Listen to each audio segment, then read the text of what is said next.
Good morning, everybody. Welcome to today's devotion for January 21st. Today's devotion is titled Divine Interruptions. The Bible reading is from 2 Kings chapter 4, verses 8 to 10, and then verses 14 to 17. One day Elisha went to Shunem, and a well-to-do woman was there who urged him to stay for a meal. So whenever he came by, he stopped there to eat. She said to her husband, "I know that this man who often comes our way is a holy man of God. Let's make a small room on the roof and put in it a bed and a table, a chair, and a lamp for him. Then he can stay there whenever he comes to us." "What can be done for her?" Elisha asked. Gehazi said, "She has no son, and her husband is old." Then Elisha said, "Call her." So he called her, and she stood in the doorway.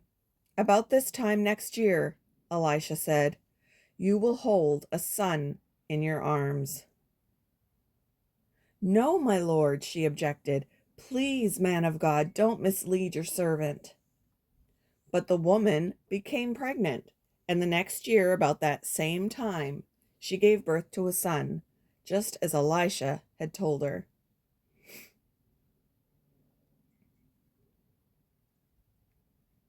Up early, Sarah wrote her to-do list for the day, but she was interrupted with a request from a young, struggling family.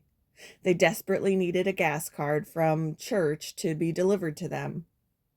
Sarah was busy, but knew God wanted her to do this, so she agreed to drop it off at the hotel where the church was having them stay for a few weeks.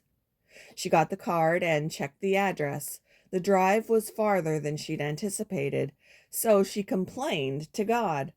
"It's going to take too much gas to get this to them." Sarah sensed these words in her spirit. "Haven't I provided for you?" She replied, "Yes, God, you have. Forgive my attitude." When she arrived, she found the couple, gave them the card, and held their baby. Sarah thanked God on her drive home for blessing her with this simple yet joyful opportunity. In Elisha's travels to Shunem in Israel, he found a woman who had a servant's heart toward him. She urged Elisha to stay for a meal, so he often stopped there to eat. She and her husband even built him a room, so whenever he came to their town, he'd have a place to stay. God graciously chose to bless them through Elisha's prophecy of a child. Whether serving a prophet of God or a homeless family, when we're open to God's plan and defer to His to-do list, God delights to bless our hearts with joy. What interruption might what interruption might be God's plan for you? How can you serve in ways that are best for others?